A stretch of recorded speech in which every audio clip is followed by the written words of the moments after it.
할렐루야. 오늘 예배 가운데 나오신 성도님들을 주님의 이름으로 사랑하고 축복합니다.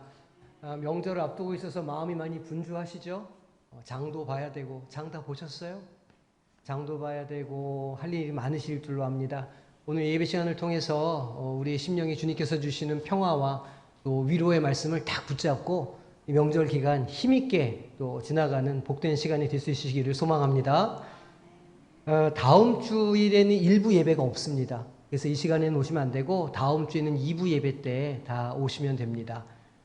새벽에는 계속 운행하니까 우리 새벽 오솔길 오시는 분들은 계속 오시면 되겠습니다.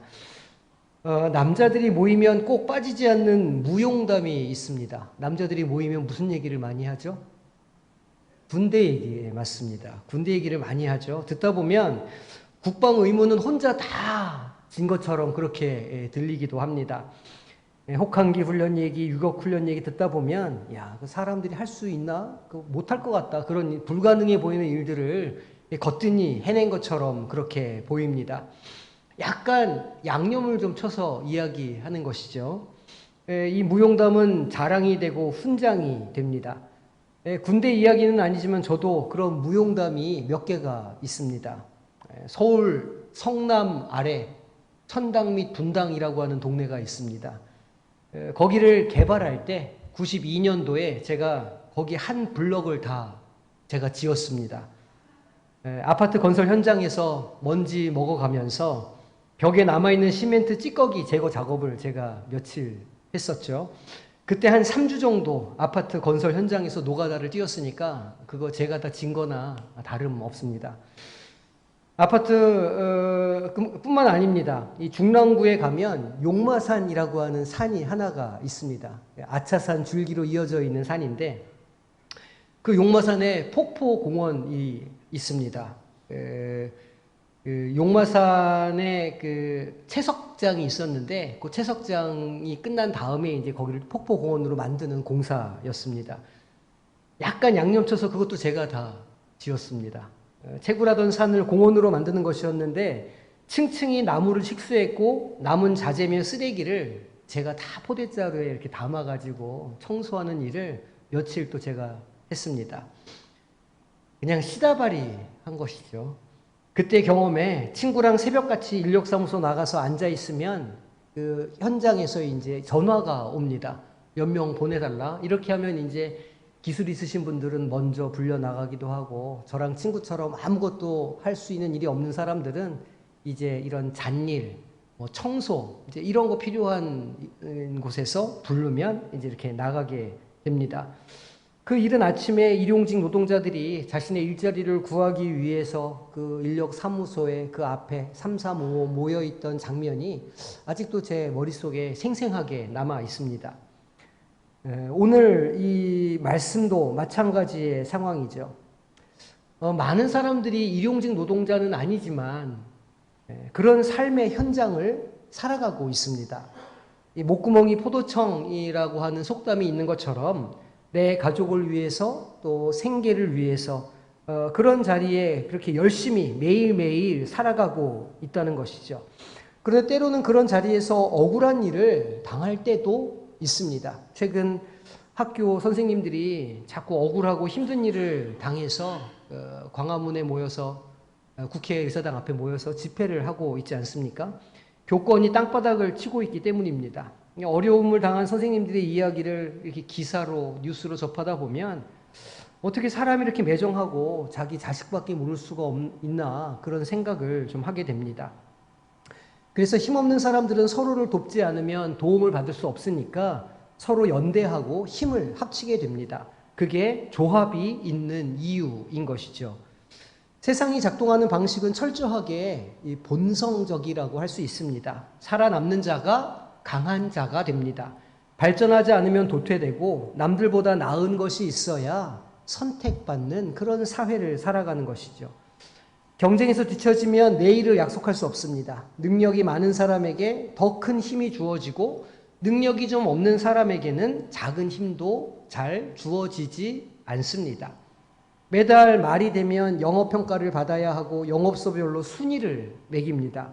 거기 매출액도 따져서 누가 1등이고 누가 꼴등인지를 다 발표를 하는 것이죠. 우리의 삶이 이렇게 매일 치열한 경쟁 속에 있을 것인데 여기에는 전제가 하나 필요합니다. 이 경쟁이 공평하고 공정해야 한다는 것입니다. 그래야 정의로운 것이고 이 정의로운 경쟁 아래에서만 우리는 실패를 인정할 수가 있습니다.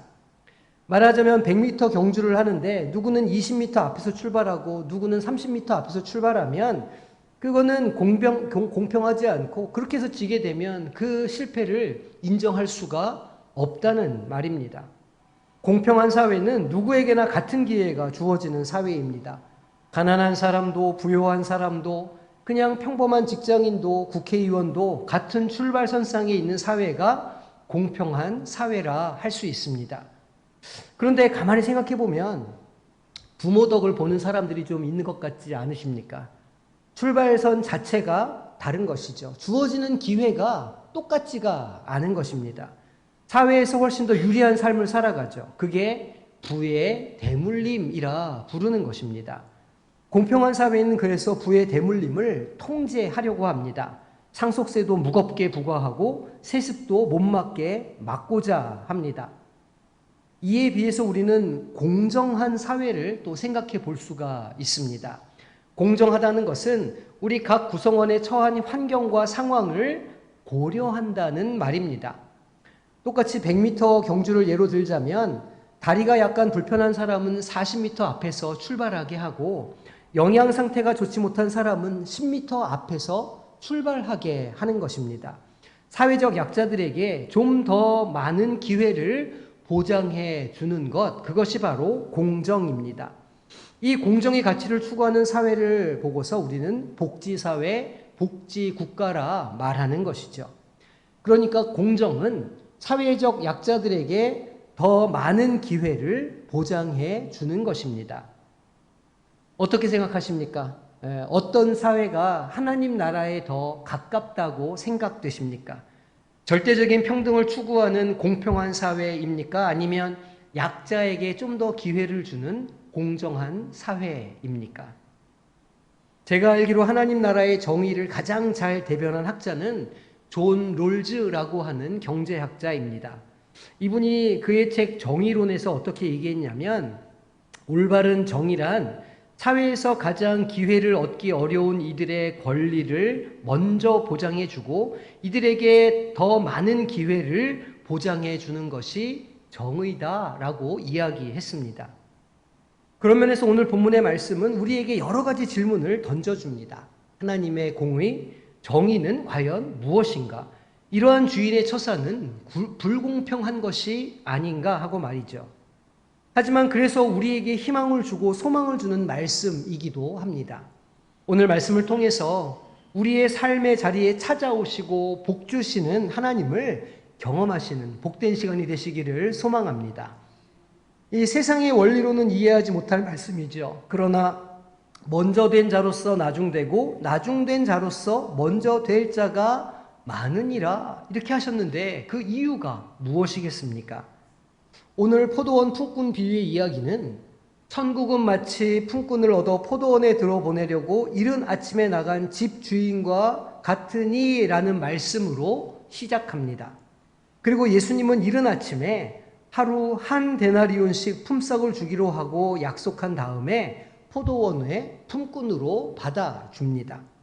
제3시, 제6시, 제9시 그리고 제11시에도 동일하게 약속하고 품꾼을 포도원으로 들여보냈습니다.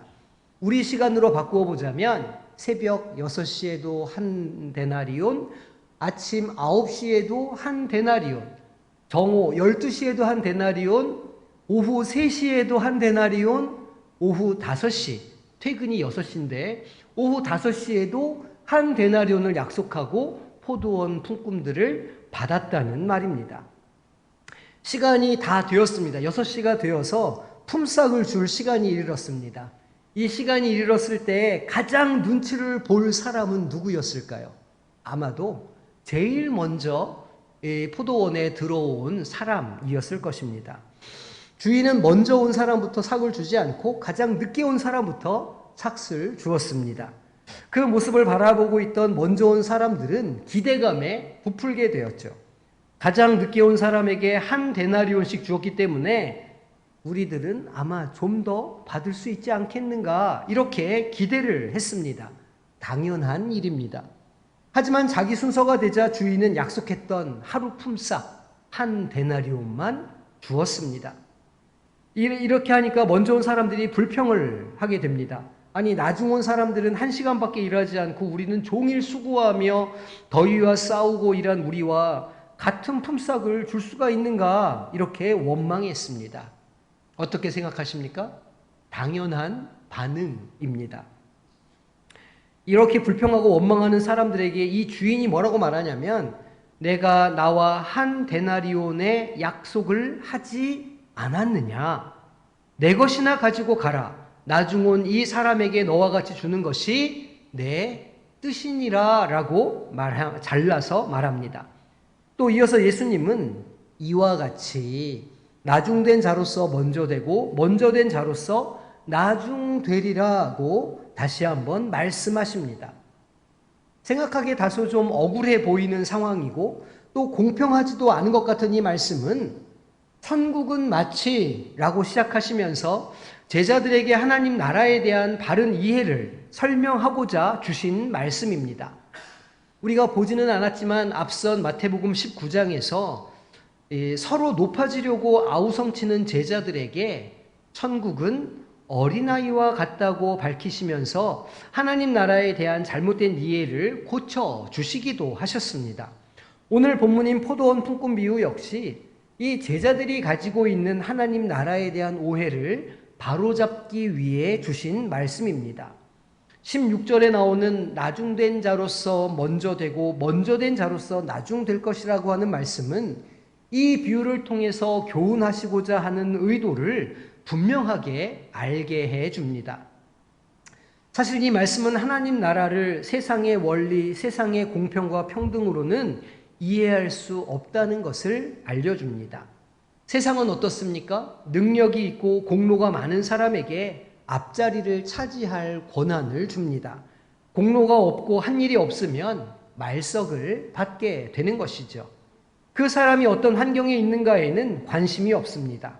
도리어 그런 환경을 통제하지 못하고 주도하지 못한 사람에게 그 책임을 돌리는 사회를 살아가고 있습니다. 당신이 가난한 것은, 당신이 이렇게 어렵게 사는 것은 당신이 게으르기 때문이다 라고 하는 암묵적인 사회의 메시지를 우리가 가지고 살아간다는 말입니다. 하지만 하나님의 나라는 그렇지 않습니다. 세상적인 기준인 능력과 공로가 기준이 되지 않습니다. 하나님의 나라는 하나님의 은혜에 의해서 누구나 공정하게 기업을 삭스로 받는 나라입니다.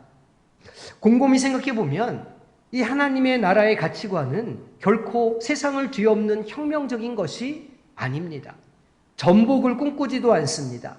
주님 안에서 모두가 동일하게 앞선 자도 늦은 자도 연약한 자도 부유한 자도 가진 자도 없는 자도 공정하게 하나님의 은혜를 누릴 수 있는 곳이 바로 하나님의 나라라는 사실입니다. 제자들이 계속해서 다투는 이유가 무엇이었을까요? 주님의 나라에 내가 당신보다는 더 높은 자리에 앉아야 되겠다고 하는 그런 탐심 때문이었습니다. 그 근거가 무엇이었을까요? 자신의 공로를 앞세웠기 때문입니다. 그런데 하나님의 나라는 헌신의 정도나 헌금 액수로 주어지는 것이 아닙니다. 하나님의 주권적인 은혜에 의해서 일방적으로 선포되는 곳이죠.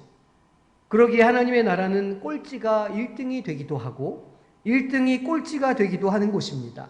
순서와 등수에 따라 시시비비가 달라지지 않는 곳이라는 것이죠. 순위가 무의미해지는 곳이라는 말씀입니다. 하나님 나라를 유업으로 받는 것 그 자체로 감사가 넘치는 곳, 은혜가 풍성한 곳입니다. 오늘 말씀을 통해 알 수 있는 하나님의 나라는 세상의 원리에 따라 우열을 따지는 곳이 아닙니다. 누가 많이 가졌고 누가 많이 봉사했고 또 누가 더 많은 노력을 했는가 묻지도 따지지도 않습니다. 모두가 공평하게 은혜를 누리고 함께 기뻐하며 함께 즐거워하는 곳, 이것이 바로 하나님 나라의 비전인 것이죠. 우리가 세상에서 경험하는 고통은 어디서 오는 것일까요? 단지 물질이 없어서 고통을 느낄까요? 우리의 건강이 뭔가 모자라서 고통을 느낍니까? 아닙니다. 삶의 한 복판에서 경험하는 우리의 모멸감, 열등감, 수치심, 자기 무용감이 사실은 고통의 원인입니다. 아, 내가 쓸모없는 사람이구나. 내가 사랑받지 못한 존재구나. 내가 여기에 아무런 의미가 없는 사람이구나 라는 것이 느껴질 때 우리는 진정한 고통을 느끼게 됩니다. 내가 노력한 만큼 보상이 주어지지 않는다고 생각될 때, 위기에 의한 폭력을 당하고 있다고 느낄 때, 갑질을 당한다고 생각될 때, 그렇게 무시당하고 수치를 당할 때 우리는 고통을 경험합니다. 인력시장을 한번 다시 생각해 보십시오. 기본적으로 우리가 사는 세상은 인력시장과 같다고 할 수 있습니다. 능력 있고 재능이 있는 사람들이 1번으로 불려 나가는 것이죠. 명문대학교 졸업하고 여러 가지 스펙을 쌓는 이유는 이 인력시장에서 첫 번째로 부름받기 위한 것입니다. 첫 번째로 불려나가는 회사는 연봉도 높고 직원 복지도 잘 되어 있을 것이기 때문입니다. 그렇게 겉모습, 내가 열심히 만들어 놓은 스펙으로 내 앞에 있는 이들이 다 불려나간 후 내 차례가 돌아오게 됩니다. 그런데 그렇게 노력을 했는데 만약 내 차례를 누군가 새치게 한다고 생각해 보십시오. 사장 아들이어서, 국회의원 딸이어서, 누구 조카여서 나는 최선을 다해 열심히 공부하고 준비했는데 열심히 살았는데 단지 배경이 좋아서 부모님이 누구라서 그 기회를 빼앗긴다면 그 얼마나 괴롭고 고통스러운 일이겠습니까? 아무리 노력하고 애를 써도 그 인력시장에서 앞자리에 앉을 수가 없다는 말입니다. 한계를 만나고 절망을 경험하게 됩니다. 결코 공평하지 않은 달리기 위에 우리는 서 있습니다. 세상에서는 그렇습니다. 그래서 세상이 좀 더 나아지도록 정치 활동도 하고 투표도 하고 하는 것 아니겠습니까? 하지만 엄밀하게 말하자면 세상 그 자체에는 희망이 없습니다. 그저 세상은 본성을 조차 흘러갈 따름입니다. 공산주의를 창시했던 마르크스와 엥겔스는 결국은 이 사회가 자본가와 노동자와의 갈등이 폭발해서 혁명이 일어날 수밖에 없고 결국은 공산주의가 도래할 수밖에 없다고 말했습니다. 하지만 그런 일은 일어나지 않았죠. 자본주의 국가들이 복지 정책을 썼기 때문입니다. 복지 정책은 사회를 안정시키기 위한 최소한의 장치인 셈입니다. 오늘 이 비유의 말씀에서 우리 성도님은 누구에게 동감이 되십니까? 1등으로 제일 아침 이른 시간에 들어온 일꾼에게 동감이 되셔서 억울한 마음이 드시지는 않으십니까? 아니면 5시에 들어온 일꾼에 동감이 되어서 아, 참 다행이다 이런 마음을 갖게 되십니까? 마태복음의 첫 독자였던 유대인들은 자신들이 제일 첫 시간에 들어온 자들이라고 여겼습니다. 앞선 부자 청년의 비유에서 그 청년이 율법을 다 지켰다고 말하는 것은 그가 유대인이었다는 말이기도 합니다. 하지만 이제 새롭게 선포될 하나님의 나라에서는 율법을 얼마나 잘 지켰는가에 의해서 평가받지 않습니다. 그야말로 먼저 되었던 자들, 하나님께 먼저 선택되었던 백성 유대인들은 예수 그리스도를 십자가에 못 박아 버리고 버린 돌처럼 예수를 버렸습니다. 그 복음은 이방인들이 듣고 먼저 믿게 되었으니 나중된 자가 먼저 된다는 말씀에 딱 들어맞는 것이라 할 수 있습니다. 만약 이 이야기를 접했을 때 무언가 불편한 마음이 들고 옳지 않다는 생각이 드신다면 그건 아마도 성도님이 아침 6시에 들어온 자라고 하는 정체성을 갖고 있기 때문일 것입니다. 그간 교회 안에서 내가 얼마나 많은 봉사를 했는데, 얼마나 열심을 가지고 주를 섬겼는데, 얼마나 많은 물질을 자원해서 드렸는데 하는 이미 내가 해온 일들에 대한 공로를 기억하기 때문입니다. 그러니 나중에 은혜 받은 자들을 보며 불공평한 것 아닌가? 왜 나에게는 은혜가 없고 저 사람에게만 은혜가 있나? 라고 느끼게 되는 것이죠. 반대로 만일 내가 오후 5시에 들어온 일꾼에게 마음이 간다면 그것은 내가 주님 앞에 받은 은혜가 크다는 자각이 더 강하기 때문일 것입니다. 오늘 주님께서는 우리에게 분명하게 말씀하십니다. 하나님 나라를 유업으로 받는 이들의 자격은, 그 나라에 들어갈 수 있는 자격은 결코 그 사람에게 있지 않다는 말씀입니다.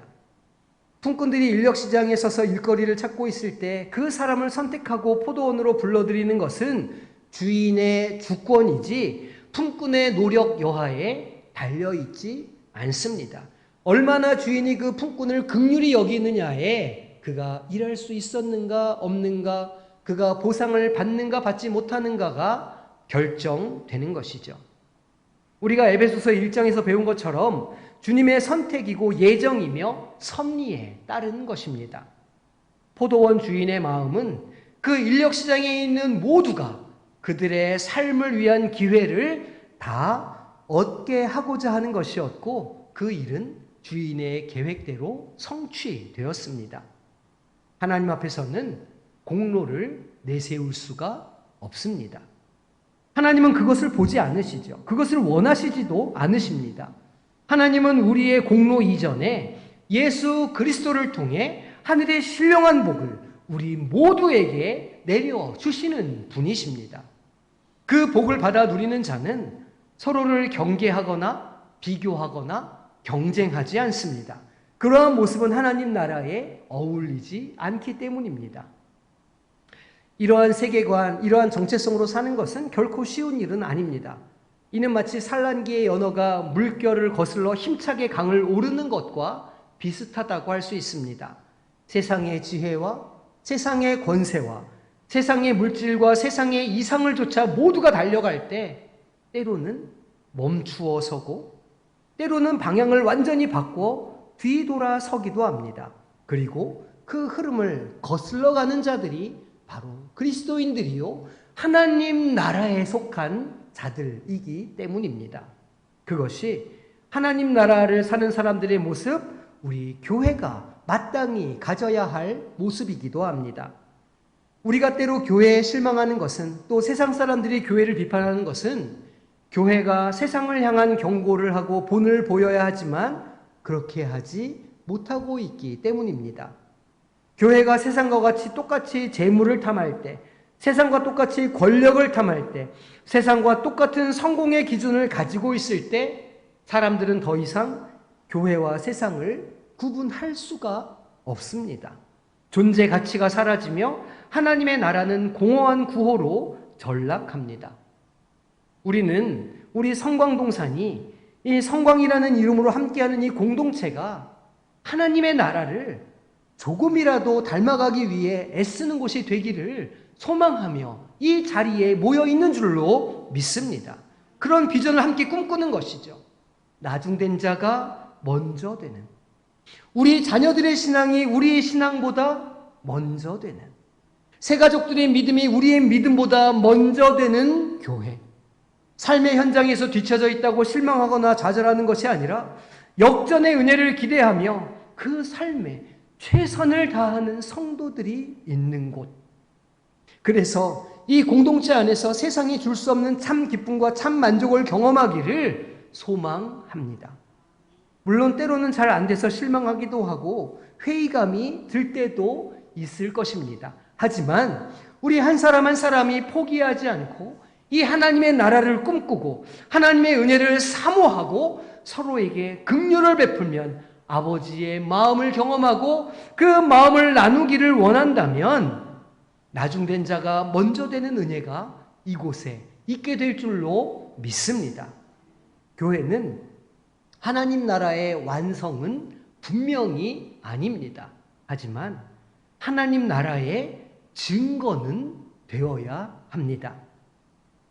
능력으로, 재물로, 외적인 것으로 줄 세우고 판단하고 차별하는 것이 아니라 오직 하나님의 은혜 앞에서 누구나 다 하나님의 양자가 되었다는 사실을 믿음으로 증언하고 그런 신념으로 살아내어서 하나님 주시는 참 기쁨과 참 만족을 경험하는 모든 성도님들과 가정들 되시기를 주님의 이름으로 축원합니다.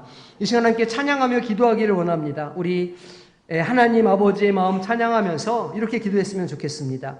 하나님, 우리에게 끝없는 자비를 베풀어 주시고 구원으로 인도하시는 아버지의 마음을 닮아가게 하여 주옵소서.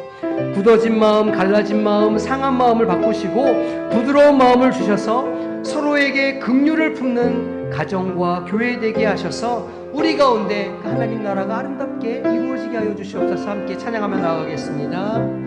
아버지, 당신의 마음이 있는 곳에, 아버지 당신의 마음이 있는 곳에 나의 마음이 있기를 원해요. 아버지 당신의 눈물이 고인 곳에 나의 눈물이 고이길 원해요. 아버지 당신이 바라보는 영혼에게 나의 두 눈이 향하길 원해요. 아버지 당신이 울고 있는 어두운 땅에 나의 두 발이 향하길 원해요.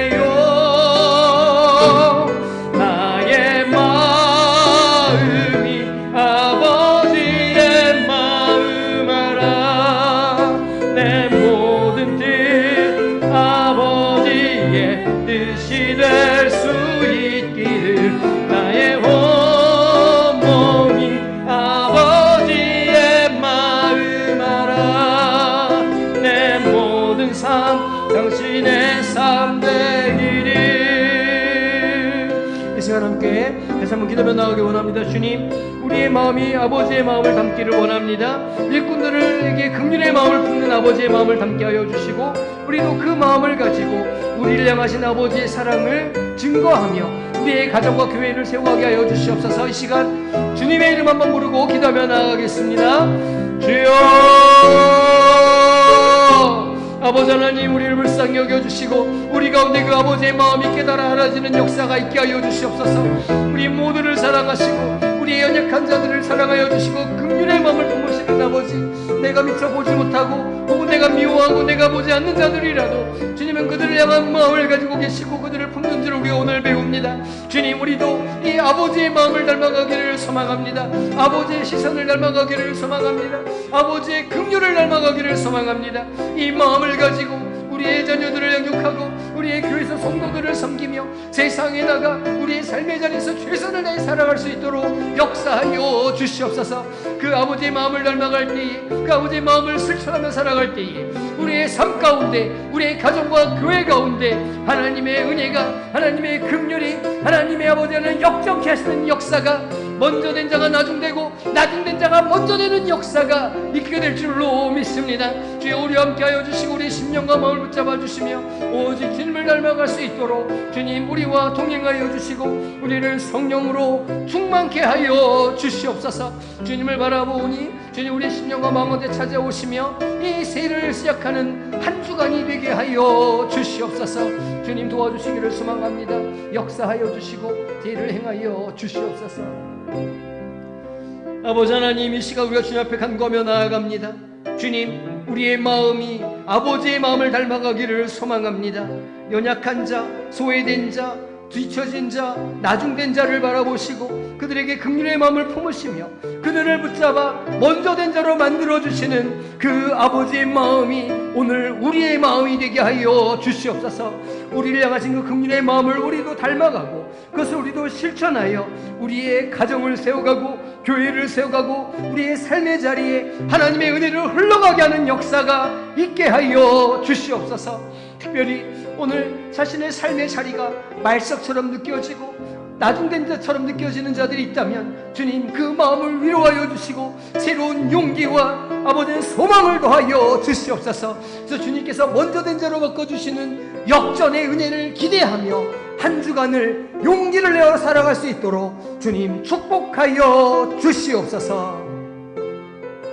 지금은 우리 주 예수 그리스도의 은혜와 아버지 하나님의 끝없으신 사랑하심과 성령의 교통하심이 비록 삶의 자리가 말석처럼 느껴지고 세상에서 힘없는 자리처럼 보여도 주님의 일하심을 믿고 믿음으로 살아내어 역전의 역사를 경험하고 아버지의 마음을 닮아가기로 소망하는 이 자리에 머리 숙인 모든 주의 자녀들을 위해 그 가정과 직장과 사업과 학업 위에 군 복무 중인 청년들과 해외에서 공부하는 자녀들 위해 오늘도 병상에 있는 지체들 위해 영원토록 함께 하시기를 간절히 축원하옵나이다.